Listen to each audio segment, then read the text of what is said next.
The Bank of Canada just lowered rates again, and if you're thinking of buying a home or you already own one, watch to the end of this video for why this is a big deal. Before we get started, if you're interested in keeping on top of what's going on in the real estate market here in the Fraser Valley, and more specifically in cities like Abbotsford, Chilliwack, and Surrey, make sure to hit that subscribe button so you don't miss out on any important news. 50 basis points. That's how much the Bank of Canada lowered rates today. That translates to a full 0.5%, and while that doesn't sound like much, it means you're saving about $30 for every $100,000 that you borrow. So what makes this different from any other rate cut the B.O.C has done over the last bit? Well, this rate cut is the first one since 2020 where the B.O.C has slashed more than 0.25%. This shift from lowering interest rates in a somewhat conservative fashion to a more aggressive slashing says a lot about where the bank's head is at and their projections for the future of Canadian real estate.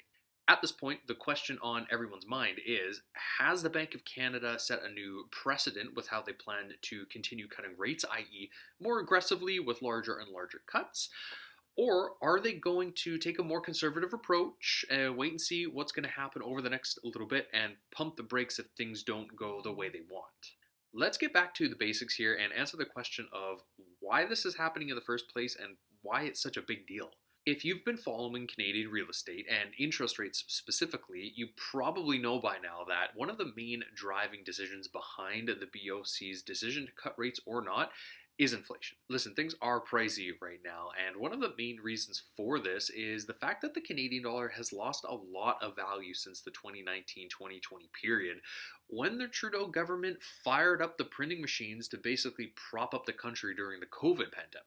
While this did more or less work to prevent the country from falling into anarchy and chaos, we're now feeling the repercussions 4 years later. The B.O.C's goal was to rein in inflation in the country to 2% or less, and as of the end of September 2024, inflation has cooled off to 1.6%. But here's the kicker. Shelter inflation, which very basically is a measure of the cost of owning property, is still hovering around 5%, which is why this big rate drop is such a big deal. The question now is, are lower rates going to bring inflation down further, including shelter inflation, or will the lowered rates fuel a mad rush back into the market and send it soaring?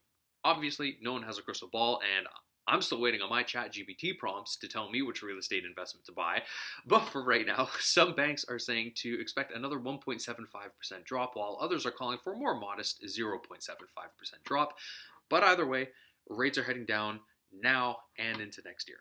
So will this shake up the housing market? The answer is yes, but hold up. It's not necessarily the case that you can automatically qualify for more today than you did yesterday just because of a drop in interest rates. In my opinion, a better way to think about it is, yeah, your costs of owning a home or potentially owning one are dropping, but we shouldn't expect prices to skyrocket overnight.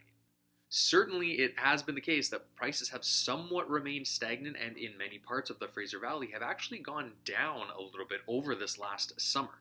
This is in spite of the rate slashes many assumed would blow the market out of the water after the very first cut. At the end of the day, any realtor or mortgage broker, heck, even some investment managers are probably going to tell you that it's a good time to buy real estate right now. But that shouldn't mean you should let FOMO get the better of you. If it's not the right time to buy for you, don't do it. Just that simple. But if it is, there's a crazy amount of opportunity out there right now. Thanks for watching. If you like this video, watch the next one. And if you like my style, hit the subscribe button. And as always, I'm Matt, and I'm bringing you down to earth.